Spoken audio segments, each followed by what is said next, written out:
Now it has been insisted that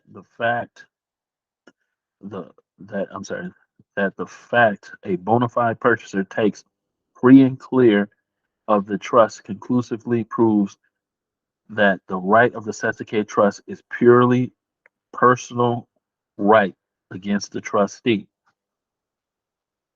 Thus, Professor Langdale says the moment the trust res reaches a purchaser for value and without notice, equity stops short. For otherwise, it would convert the personal obligation into a real obligation or into ownership. And again, conversely, if equitable rights were rights in rem, they would follow the res into the hands of the purchaser for value without notice.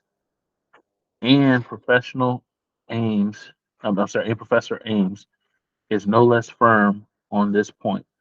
A trust, as everyone knows, has been enforceable for centuries against any holder of the title except a purchaser for value without notice. But this exception shows that the Sestacade Trust, unlike the bailiff, has not acquired a right in rem. Now, Professor Husson, it is submitted, has clearly shown the unsoundness of this argument. He mentions 9 or 10 classes of cases in which either at common law or by statute a legal title is cut off by a transfer of a bona fide purchaser without the owner's consent. Up. So once you transfer it without the owner's consent, you created another problem. Okay.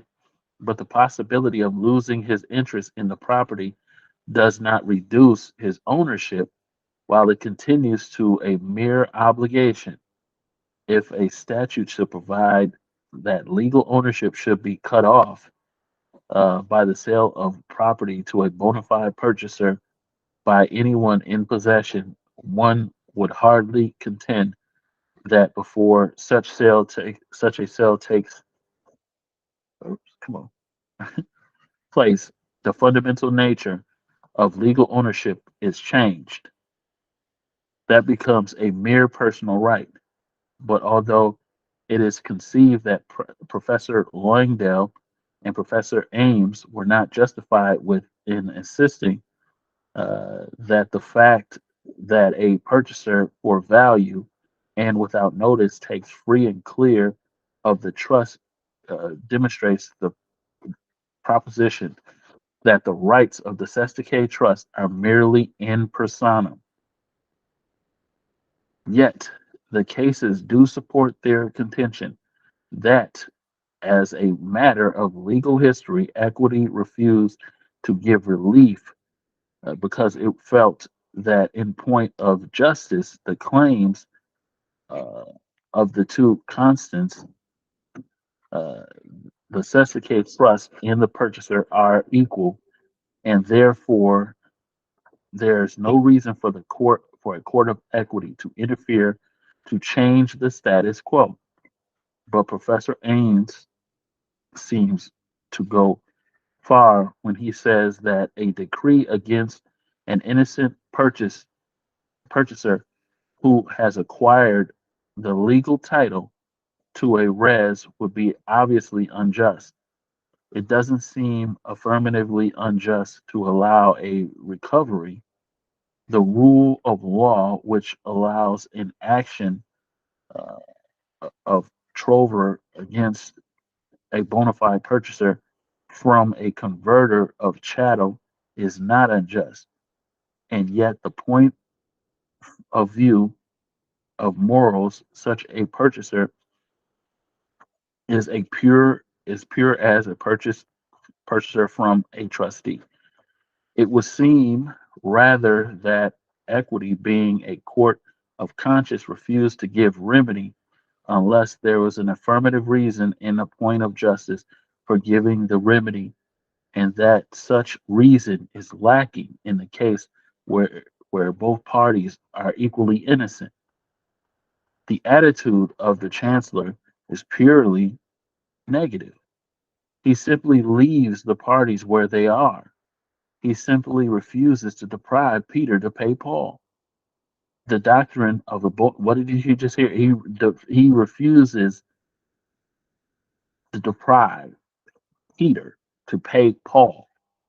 Okay, the doctrine of the bona fide purchase of trust property cannot be explained or understood apart from its history and the great contribution to the subject made by both Professor Langdale and Professor Ames lies in their instance on the fact that while the law has regarded chiefly the right of the plaintiff, equity has laid stress upon the duty of the defendant, that just as the character of the substantive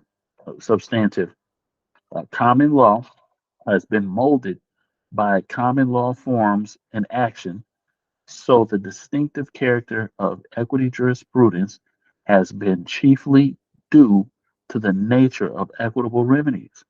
The reason for the refusal to give relief against a bona fide purchaser was as a matter of history based on considerations of conscience rather than on economic policy. But doubtless, in the back of the minds of the equity judges, consideration of economic expediency had had force. If the doctrines based on conscience had not been commercially expedient, they could not well have survived. And the doctrine of bona fide purchase lives today because the experience has in truth provided it to be commercially expedient. And although the doctrine was worked out quite independently of legal analogies, yet there are similar doctrines in law with different origins and different developments, whereby one person is given the power to cut off another's rights without that other's consent. For this reason, and to this extent, it seems that Professor Hudson is right, which he suggests that equitable doctrine of a bona fide purchase is but one example of a larger doctrine which runs through the fabric of modern law, an effort to ensure security in commercial transactions and acquisitions by imposing certain responsibilities on owners of property with respect to that property as a price of legal protection to their interests in it. It would seem, therefore, that none of the four reasons which have been offering as proving that the right of the Cestui Trust is only an obligation is sufficient to demonstrate that proposition. Let us now consider the question as to who are bound by the trust and as the reason for so binding them. It will be convenient to consider first the transferee with notice of the trust. Second, the transferee who pays no value. Third, the overlord taken by his cheat. And fourth, the disser or the converter. Or was it disior? Something like that. I might have to look that word up. Um, when use uh, when use were first enforced by the chancellor, they were enforced only against the official fief and against the transferees who expressly agreed to hold subject to the use. Um, at the time, the Cestui use certainly had no rights in nature of ownership. He had only had in persona. Listen to what they're telling you. They're telling you how to get your property. By subsequent, this is why I love this old stuff. It tells you if you know what you're listening to and you know what you're talking about, it tells you by subsequently, the chancellor gave the remedy against a person who takes from the trustee with a notice of trust. See, with this extension, it has been suggested that it can be explained. See, just saying a notice of trust is like saying a notice of claim. You see what I'm saying? It's just different concepts. Okay. Why this extension? It has been suggested that it can be explained on a theory of unjust enrichment. I know some of you guys who've done consultation with me, you've heard me say this term many times, and you guys never bring it up in court. But surely it is arguing in a circle to say that he takes subject to it equitable interest because he pays less than he would pay if he took it free and clear of that interest. Or if he doesn't take it free and clear of an equitable interest, he is willing to pay as much as if the property has never been subject to any equity. The fact to be uh, that the remedy was originally given because the transferee was regarded as acting unconscionably, as colluding with the trustee and breach of trust and equity imposed upon him an obligation to make a specific reparation for the breach of trust, just as it would compel the trustee himself to make a specific reparation. So do you understand this? When somebody takes your property, you take it subject to your claims and defense. It's the same stuff. This is just it going back in ancient days. So I'm bringing from ancient days to current days. If it should come within, that's why you can understand when people talk about, oh, this happened. Uh, uh, uh, this is prior to 19. Like, these cases are prior to 1933. So when people are telling you HR 192, these cases are coming from the 1800s. So this job 192 allows you to discharge your debt. No, we've always had these obligations. They came in different terms. People act like people are just now using notes to pay off debts. You've been using them. Okay. I forgot what I just said. I should have did it. Okay. So, with this explanation uh, of the reason for subjecting the purchaser to equities, of which he has notice, does not take care of some kinds of equities to which purchasers are now subject. In the case of a purchaser with notice of restrictive covenant, for example, it seems impossible to base a suit upon any such idea. The covenant does no wrong in selling the property to one who has notice of the covenant, and the purchaser does no wrong in buying the property if the purchaser subsequently violates the covenant. He and he alone is liable. Why is he liable?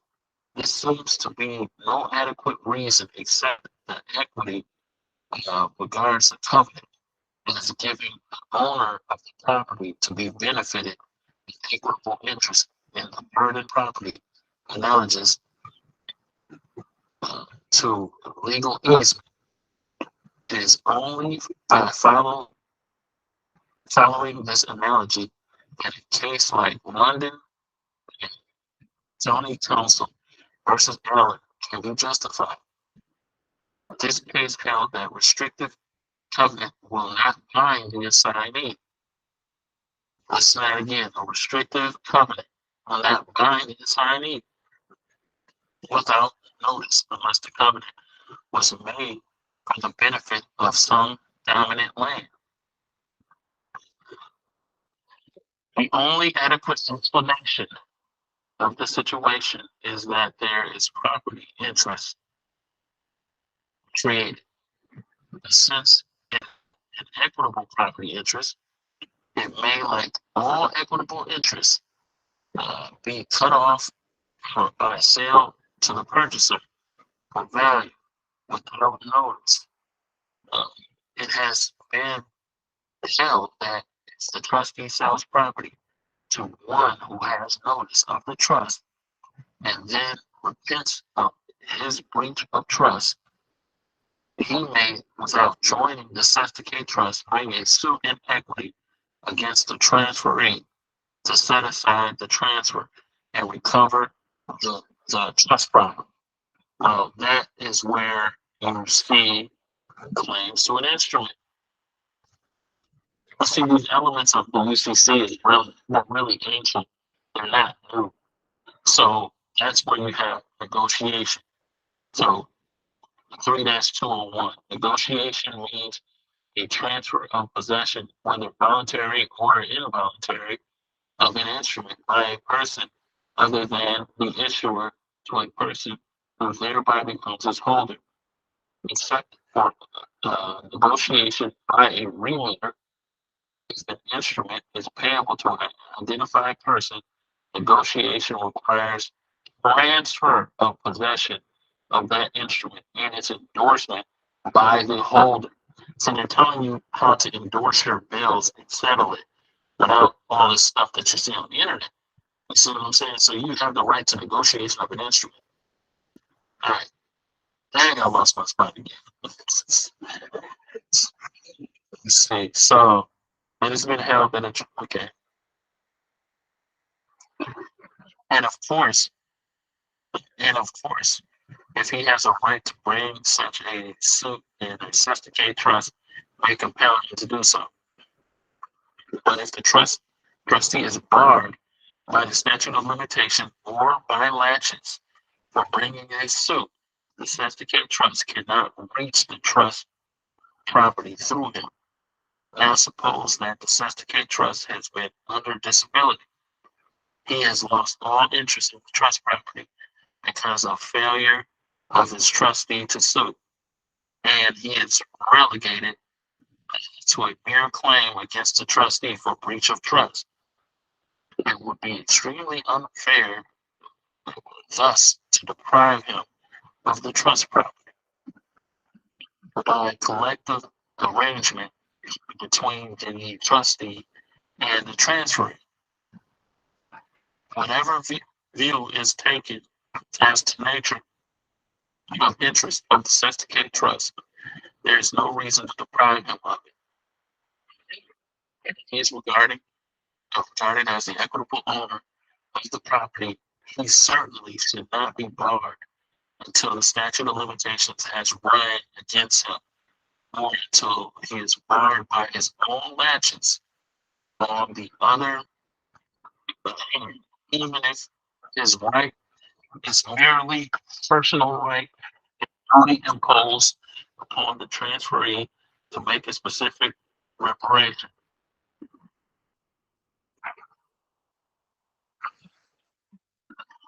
for the wrong that he has done, including in the breach of trust.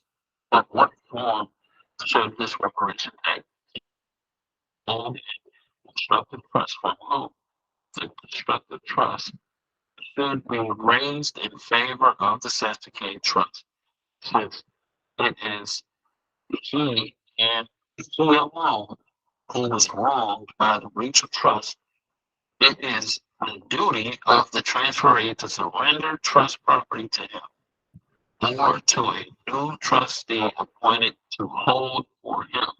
So this is what happens when you're sued and they bring you into court for setting up a new Cestui trust. Okay, that's why I try to tell you, every transaction is like a Cestui trust.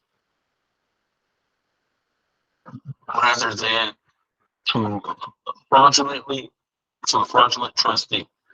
And the Cestui trust has a direct right of his own against the purchaser and may sue him in equity.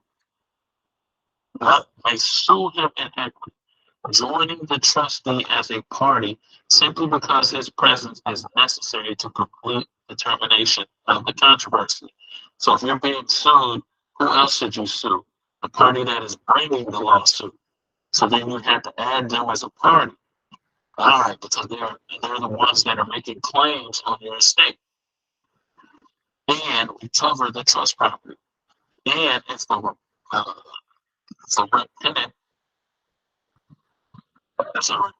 repentant, if the if the repentant fraudulent trustee is given a right to sue the loan and recover the trust property, that is merely a convenient alternative remedy. Therefore, which view is taken as to the nature of the rights of the Cestui trust, he should not be barred merely because the fraudulent trust is barred. 2.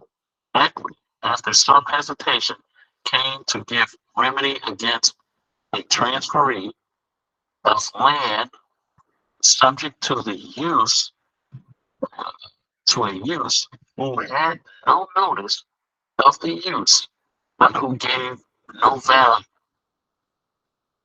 So the reason given in the earlier cases for compelling the donee to surrender the land was that a donee is presumed to have notice of the use.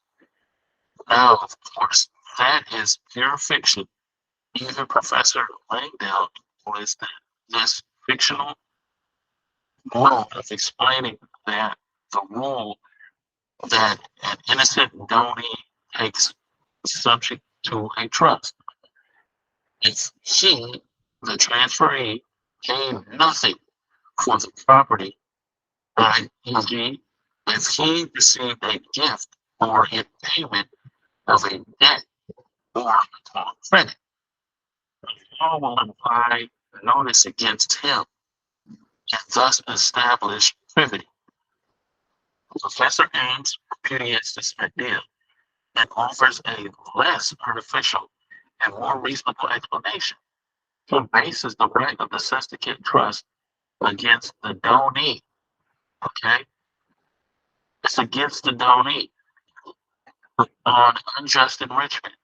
He says that although the acquisition was honest retention, after the notice of the trust is dishonest, the reason this justifies the court in subjecting uh, to the trust those who take trust property or an interest in the trust property, the operation of law as heirs of personal representatives, special occupants, wives, husbands, and creditors claiming under an attachment or execution or under a lien judgment, all of whom are finally subjected to the trust, but does not this reason necessarily involve recognition that the Cestui trust has interest in the property.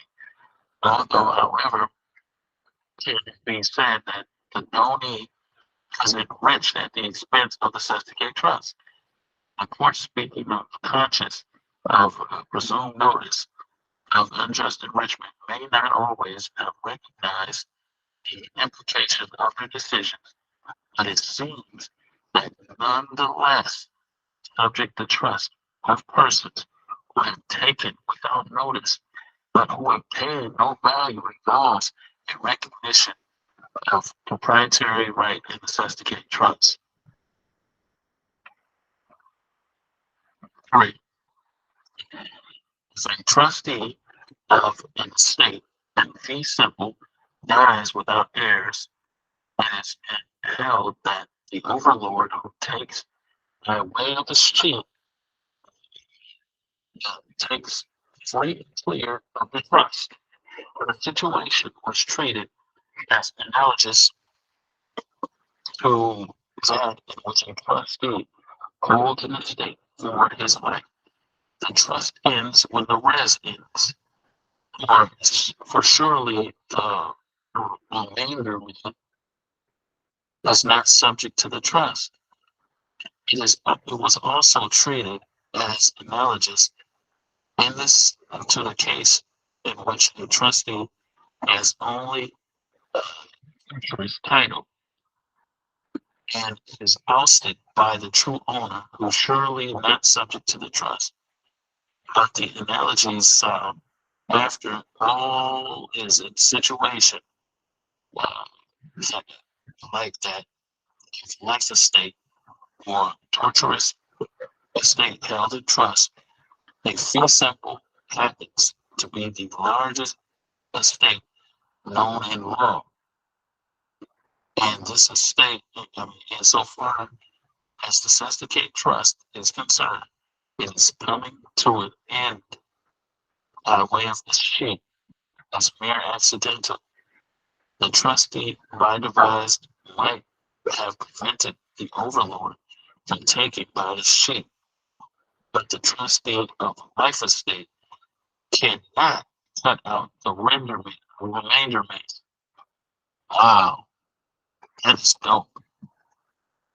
Nor can the trustee of torturous estate cut out the true owner. I love it. This unjust enrichment is the basis of the right of the Cestui Trust. It is clear that the overlord profit by accident at the expense of the Cestui Trust. And if the Cestui Trust is regarded equitable owner of the property, there is no more reason for cutting off his ownership than there is for cutting off legal interest created by a tenant in a fee simple, such as lease, rent, charges, easements, and the like, subject to which the overlord takes when he comes in by sheet. There is no necessity of privilege. It is not fatal to the Cestui Trust that the overlord takes in the post whenever reasons justify the imposition of the trust upon a transferee who gives no value are applicable to the case of a sheep. Again, well, 4. Again, in the case of descent and conversion, so you've heard me use this term many times, has offered difficulties, of which what rights are the rights of the Cestui Trust of the land against one whose deceased, I'm spelling it wrong, I'm messing it up, my bad. The trustee or of the Cestui Trust of personality against one who is converted the trust property. Undoubtedly, here a legal wrong is done to the trustee, and he may maintain an action at law. And in this action, the Cestui Trust, of course, need not and cannot join as a party plaintiff, for no legal wrong has been done to him. Listen to what they just said. So, like when people assign your debt, you can't come into court. Nothing. You don't have any evidence that it's been done wrong to you. That's what I'm saying. So you need to, when people do that, you need to go ahead and bring your own suit. The Cestui Trust can compel the trustee to bring in action at law against the usurer or converter. See? The Cestui Trust, in addition, any direct right against the wrongdoer is barred of all remedies for the recovery of property. When the trustee is barred, even if the Cestui Trust has been under disability, the 3 reasons may be offered for denying him a direct right. First, it is been contended that no trust should be imposed upon the disier or converter because trust activities only to the old title and the disier. I'll push from that word. I'm gonna have to say that again. Or conversion gives new title to the disior. Was it assessor? sorry, the assessor. There we go. Now we're back at it. Assessor or converter. There is no privity between the trustee and the decessor or converter.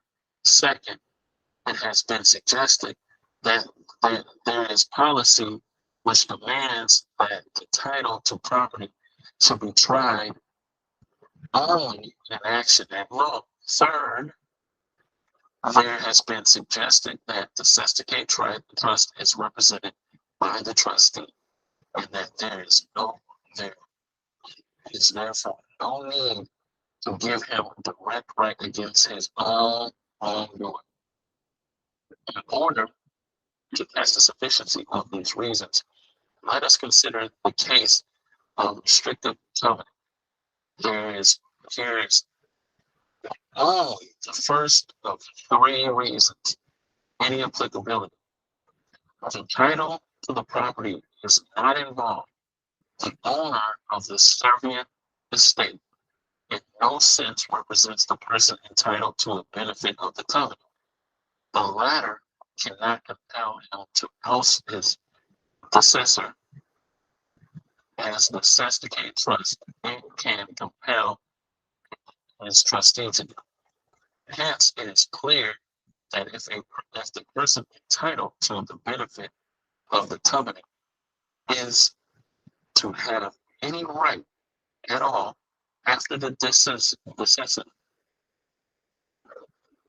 it might be a direct right against a decessor. The question is therefore whether the lack of privity is fatal, whether the acquisition of the new title by the decessor cuts off the equity of the person entitled to a benefit of a restrictive covenant.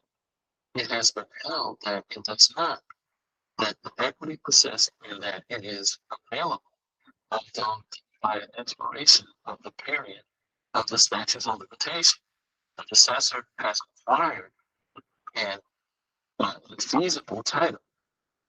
Professor Ames was willing to support the case on the grounds of unjust enrichment. Of course, it's unjust enrichment. That's what you, Professor Ames. You seem like a little something. The easiest explanation, however, is that the right created by the restricted covenant is analogous to a legal easement. It is an equitable property right.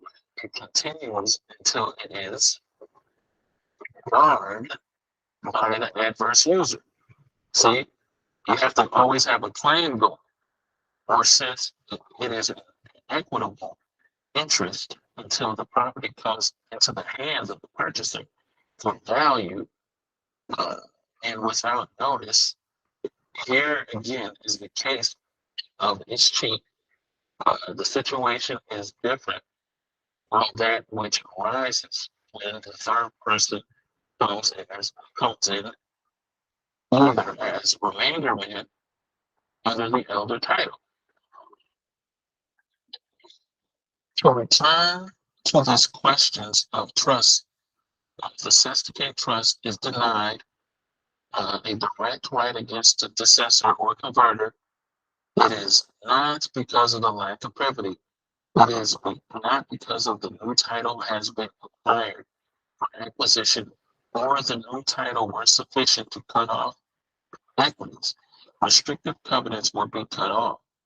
If the Cestui trust is denied a direct right against the decessor or converter, with the result that he is barred when the trustee is barred, it is either on the ground of supposed policy against bringing the legal title into question into court of equity, or on the ground that the trustee represents the Cestui trust. Are these reasons sufficient? Because immediately answering the question, I was like, okay. Immediately, if the trustee should refuse to bring an action at law against the possessor or the converter, the Cestui trust might bring a suit in equity against the trustee to compel him to proceed against the decessor or the converter.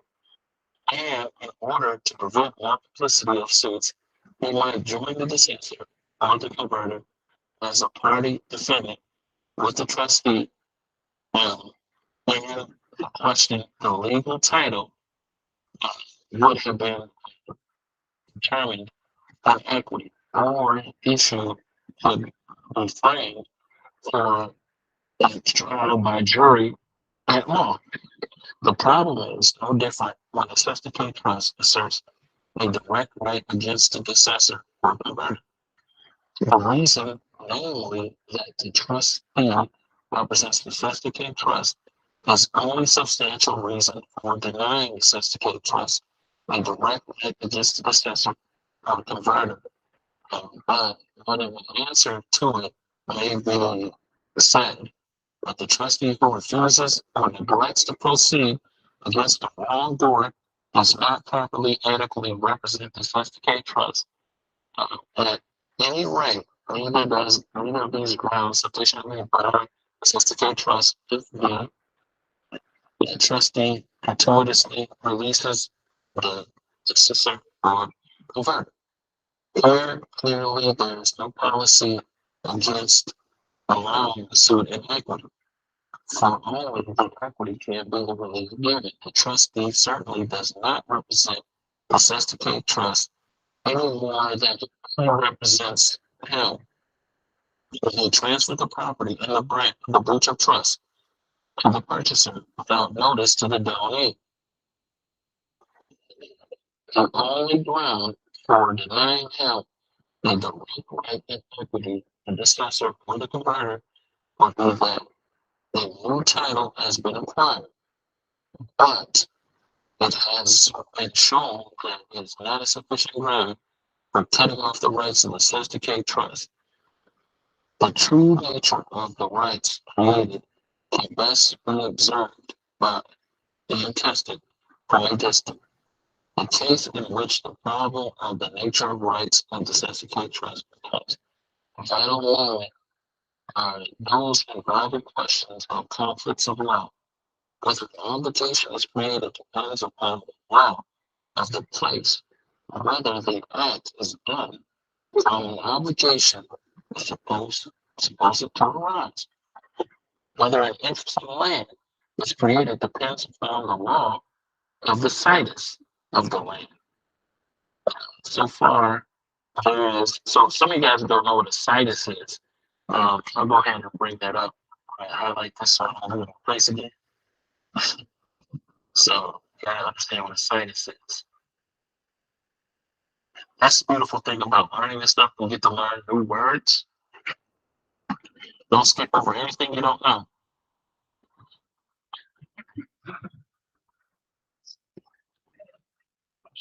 So, a situs means the location of property or an item for a legal purpose, where the suits of something is depending. I'm sorry, something is depends on the type of item and can have an important legal consequence. For more physical items, a situs is the place where the object is located, presently such as a house or a purse. However, in intangible items like a pet, the situs normally is where the property is registered. The situs of property changes where a lawsuit can be brought regarding the property and often adds difficulties to resolving property disputes.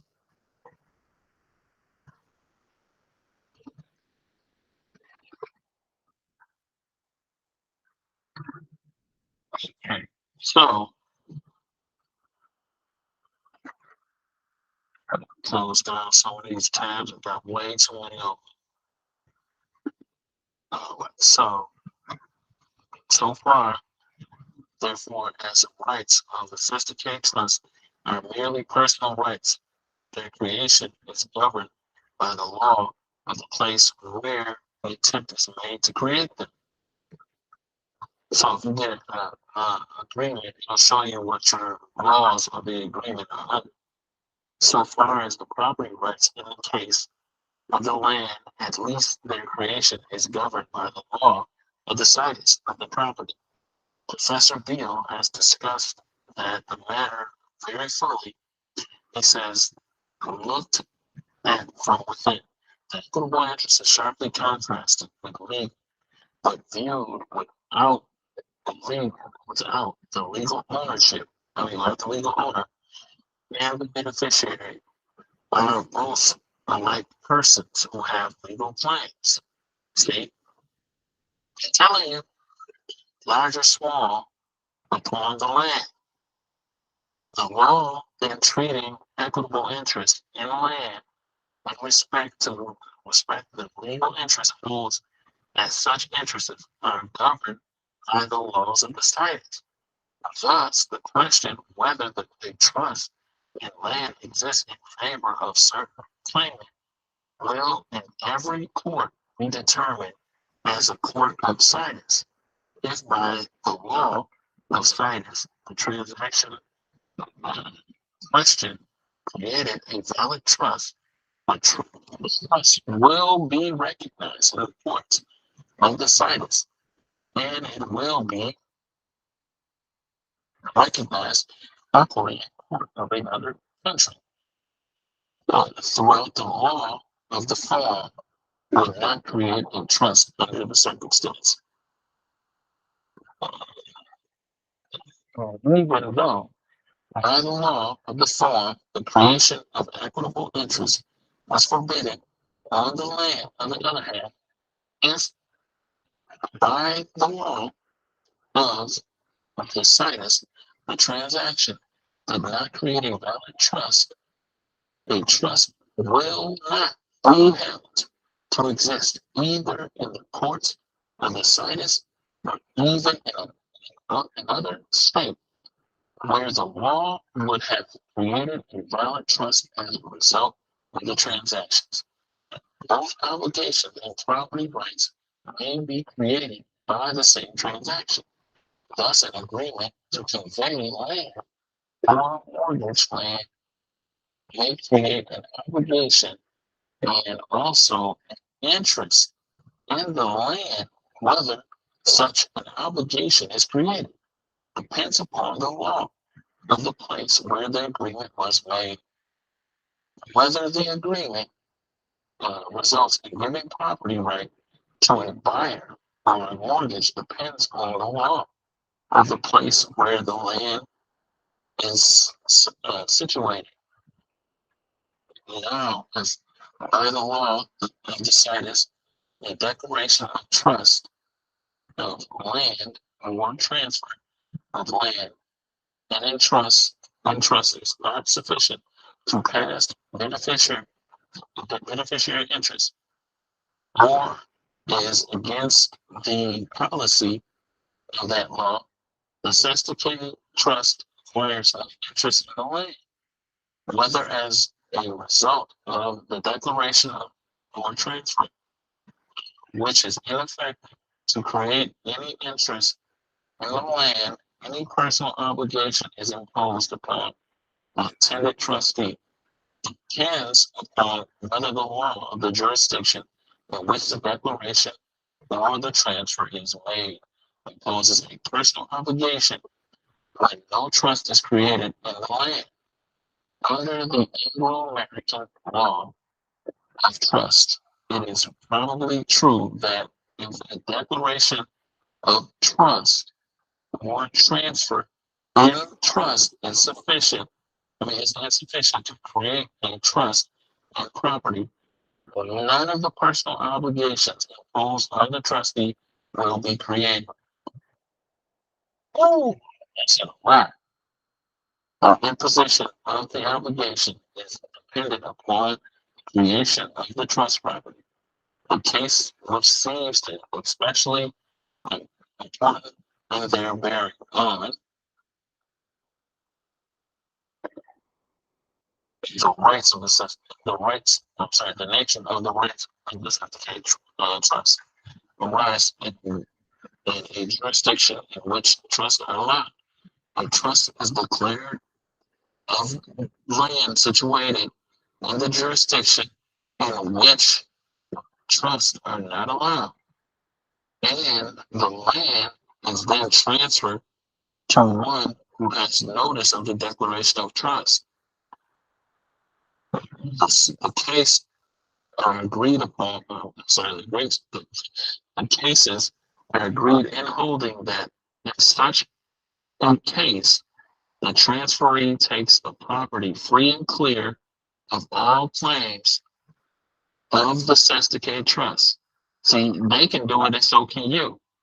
These cases show that the reason why a purchaser with notice of the trust takes subject to the trust, that is, the Cestui trust has the property interest in the trust res, and if by the law of the situs acquires no such interest, the reason for holding the transferee breaks down. They show that although the Cestui trust may have personal rights against the trustee, he cannot hold the transferee unless the property he has property rights in the trust. It is also so far as the equitable interest in a property, right, that transferees take subject to it. Summary. It has been shown that the creation of a trust has always been regarded as a legal transaction, very different in its nature from the creation of an obligation. It has been shown that the rights of a Cestui trust in respect to their duration, transmission, and alienation are treated like property rights rather than like obligations. It has been shown that the reasons usually urged as proven the rights of the Cestui trust are obligations, not property rights, do not establish that proposition. The Cestui trust may be beneficial owner, though the transferee is legal owner. The nature of the equitable remedies is not conclusive to the nature of equitable rights. The fact that the trustee has some positive or affirmative duties is immaterial, and the fact that the purchaser for value without notice takes free and clear of the trust is likewise immaterial. It has been further shown that the most obvious, if not only adequate explanation of the subject to equities of purchasers without notice and a donee, and to the extent to which they are held, an overlord taking by his chief and assessor or converter is that the Cestui trust is equitable owner of the trust property. Finally, it has been shown that in the cases where a different body of law governs the creation of obligation from that which governs the creation of property rights, it is the latter rather than the former determines whether or not trust of land is created and the extent to which the duties are imposed upon third persons with respect to the land. The writer's contention is that today it is correct to say that the Cestui trust has two classes of rights. He has a number of rights, positive and negative, available against the trustee alone. He has, in addition, as an equitable owner of the trust rights, a right against the world at large to insist that is respect his ownership, to insist that in refrain from using the trust property for any purpose which inconsistent with the trust, that right is not available against the purchaser for value without notice. And if unlike some equitable interest, is not available against one who acts adversely to the trustee as a decessor or converter. It is not because equity does not regard the sustentated trust as beneficial owner of the trust res, but because it considers the trustee adequately represents him. The function of double ownership is clear. The trustee is a buffer between the Cestui trust and the world. Against the rest of the world, he has the right of an owner and he has the duties of an owner. But these rights he holds for the benefit of the Cestui trust. And the burden of these duties he can, by aid of court or equity, shift to the trust property, even in some cases to the Cestui trust himself.